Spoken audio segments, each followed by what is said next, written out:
Mesdames, Messieurs, bonsoir, soyez les bienvenus dans ce Coursi Casera dont voici tout de suite les principaux titres. L'engagement de Daniel Casanova inspire une pièce de théâtre dans l'Ela, une pièce jouée ces 2 jours au théâtre du Gymnase à Paris. L'auteur a imaginé une relation épistolaire de la résistante morte du typhus à Auschwitz en 1943. Les 3 derniers mois de la vie de Daniel Casanova imaginés à travers une relation épistolaire. C'est le thème d'une pièce écrite par Christiane Sapira, jouée au Théâtre du Gymnase à Paris.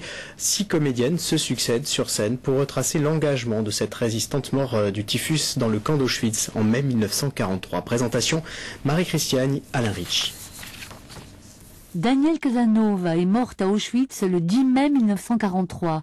Déportée en même temps que ses amies résistantes, elle n'aura de cesse, utilisée comme dentiste par les SS, de détourner quelques médicaments pour ses compagnes qui, pour la plupart, comme elle, ne résisteront pas au typhus.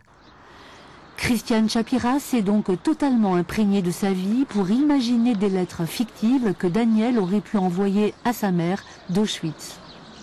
Il a fallu évidemment que je sois Daniel Casanova, et ça, c'est quelque chose qui n'est pas simple. Donc je suis allée partout où elle est allée, partout où elle a vécu, partout où elle était à Paris. Et je suis allée aussi évidemment en Corse, à Ajaccio, à Vista, au cimetière. Je suis allée à Figaïol, où j'ai nagé dans l'eau où elle a nagé, j'ai marché là où elle a marché dans les sentiers. C'est de cette manière que je me suis appropriée la personne. Alors le soir, au bloc 26, quand j'ai donné ce que j'avais à donner, mes compagnes m'entourent et nous parlons. Elle parle. Elle me parle. Comme la parole est nécessaire à l'apaisement de la souffrance.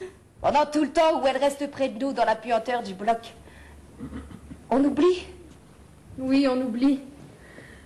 Pendant tout ce temps où les femmes, devenues folles, murmurent leur terreur, nous oublierons. Dans le public, une femme est particulièrement attentive, Paulette Sarcey, qui est arrivée à Auschwitz juste après la mort de Daniel et qui continue à porter la parole de ses camarades disparus. Par la méfiance. Elles sont vivantes toujours pour vous aujourd'hui, ces femmes? Bien sûr qu'elles sont vivantes. Et si ce sont des rescapés, elles parlent pour celles qui sont mortes. Voilà, c'est ça, la transmission de la mémoire. L'air est léger et l'espoir habite mon cœur. En fait, il y a élu domicile depuis toujours. Vois-tu, Sherman, je connais la souffrance, mais pas la tristesse. Je trouve la vie si grande et si belle. Daniel est devenu un symbole de la résistance à travers le monde. Le 9 janvier 2009, son centenaire sera célébré.